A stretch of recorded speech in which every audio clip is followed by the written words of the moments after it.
Hello, this is Archer Kwasnikov, and this is part 14 of Delzhi in 44 letters. Thank you very much for keeping up with this series.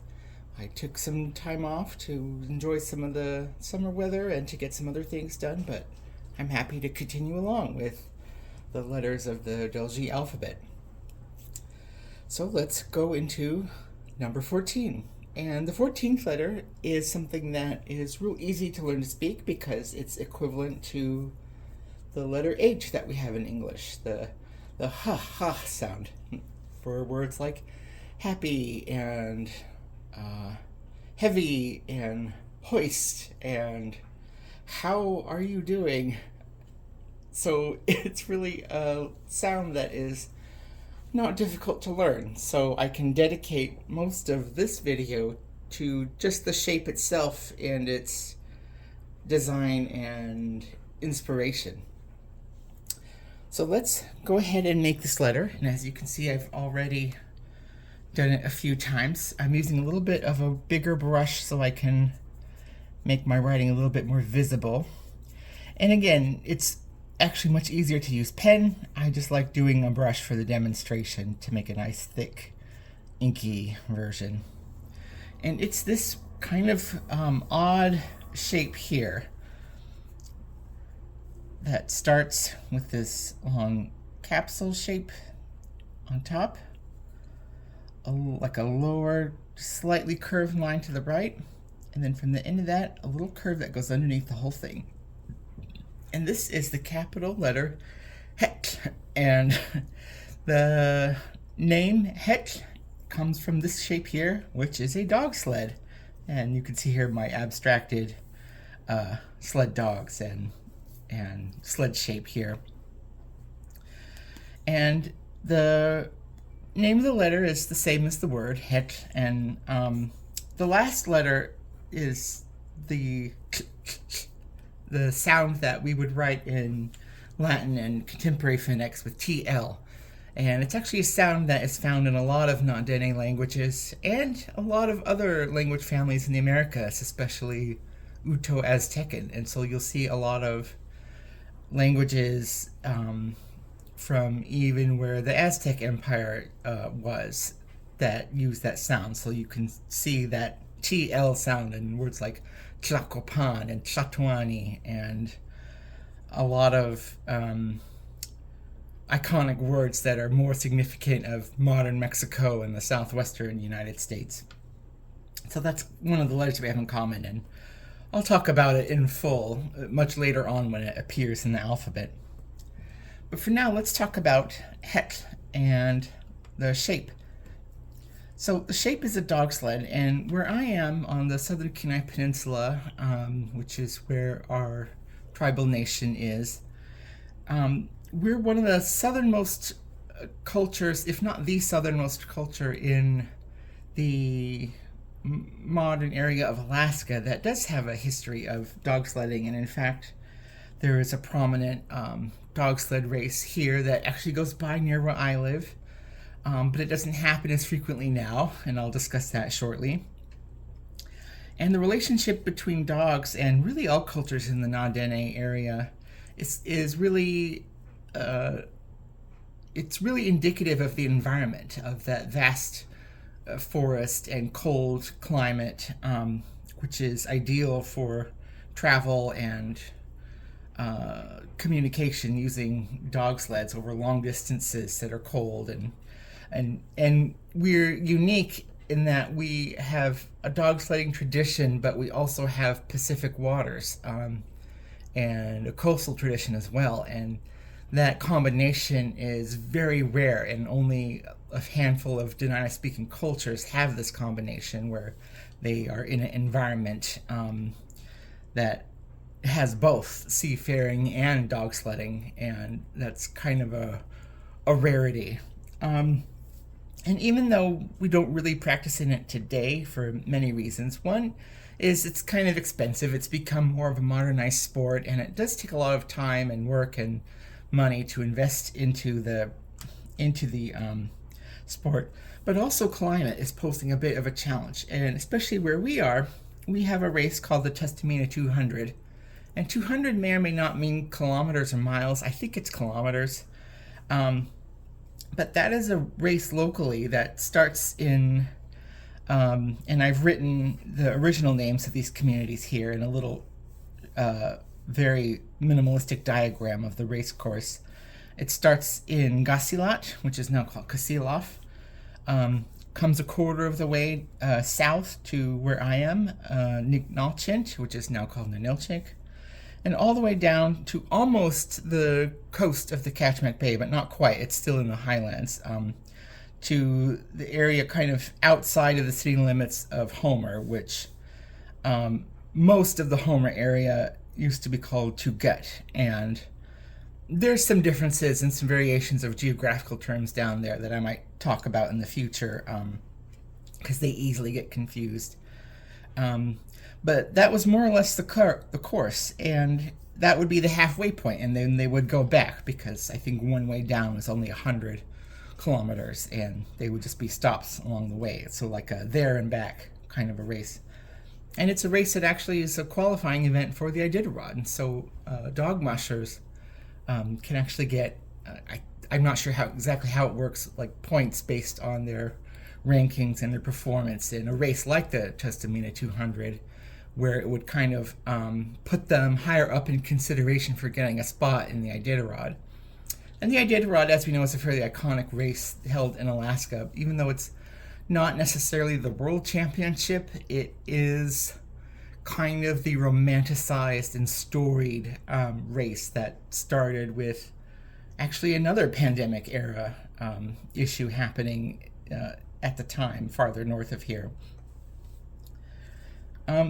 So that is the race, and like I said, it hasn't been run too often lately because of climate, really.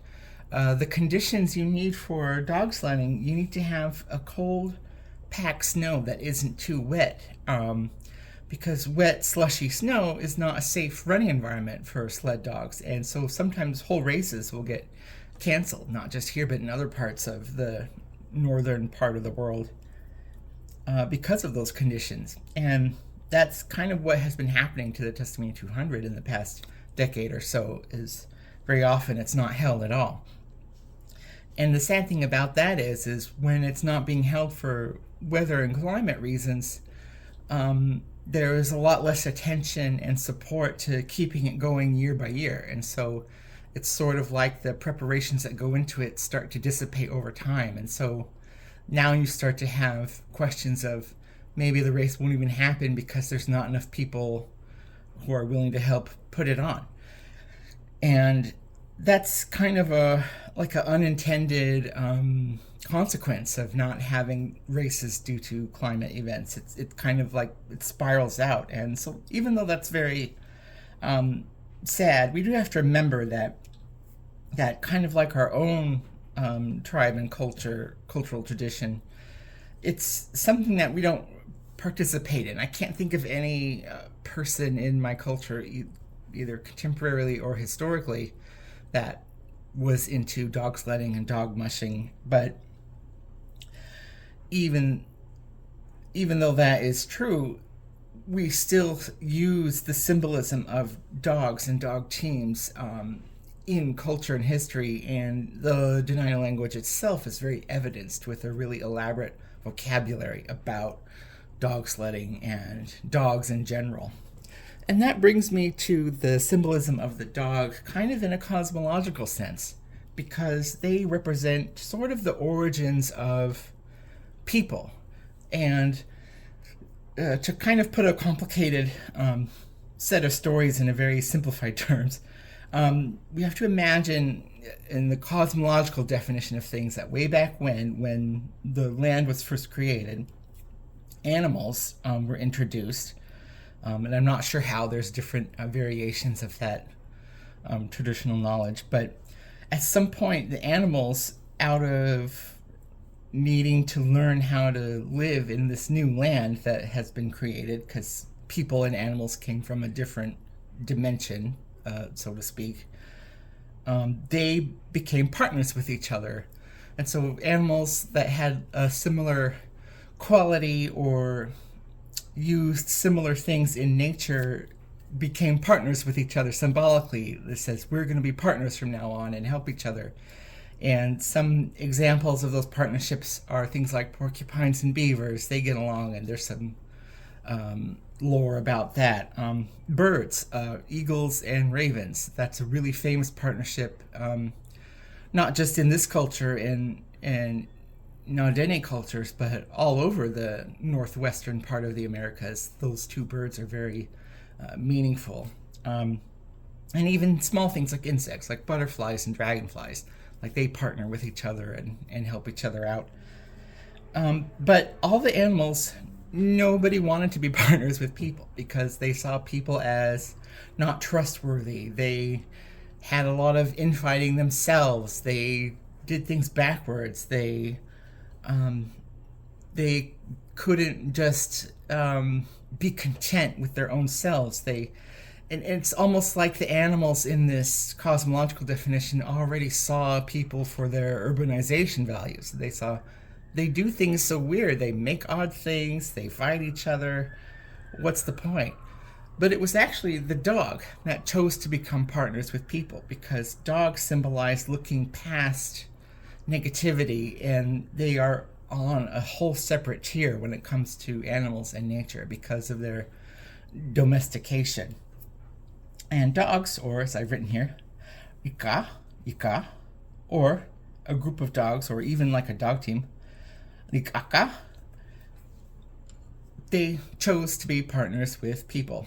And that definition also kind of matches up with what historical biologists say what happened with dogs, and that is dogs overcame the fight or flight sensation that wild animals have to approach people, and they essentially domesticated themselves. And it's theorized that ancient peoples, way back when they still had a very rudimentary existence,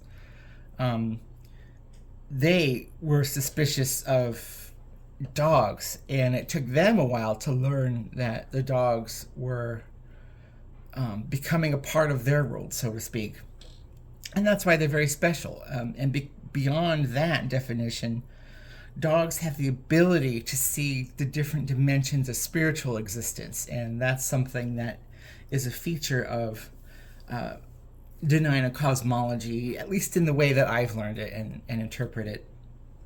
And so they're very special. They're almost like the meeting point between the people world and the animal world, but they're also a meeting point between the people world and the spiritual world. So dogs are kind of like this creature at the crossroads, and they're very special and important to people. And one of the expressions that comes from the Dena'ina language itself is if somebody has good dogs. And that means that they're a good person, and they keep a good home, and they're industrious and caring. So you can say, hey, that person has good dogs. And even if they don't own a dog, that means they're kind of a good person, and they know what they're doing, and they're sincere, and people get along with them. And kind of the last thing I want to go into is a little bit more about the H sound, because I haven't really used words with that in it. But there's other words like heshkech, which is a word for a rose bush that has the H in it. And there's also the H sound in the word huggy. And huggy is one of the cosmological features of origin stories, and in some Dena'ina-speaking cultures, it is the name of the frozen cloud that people from the Sky Clan came to Earth on, from wherever else in the cosmos, and so that's the name of that cloud. It's called Huggy. I can't really think of anything else that I wanted to touch on. The importance of dogs, the role of dogs letting in culture and climate and their symbolism. And I think the last thing I would like to say is that kind of expression of enshrining dogs as an important part of humanity, I think in our contemporary culture, we can expand that to all domestic animals. So we can think of that quality as equal to house cats or birds, or if somebody has a pet lizard or a skunk even, or hedgehogs, which are one of my favorite animals in the world. So that's all I wanted to share, and I want to thank you very much for joining me, and I'm looking forward to more letters. Thank you very much.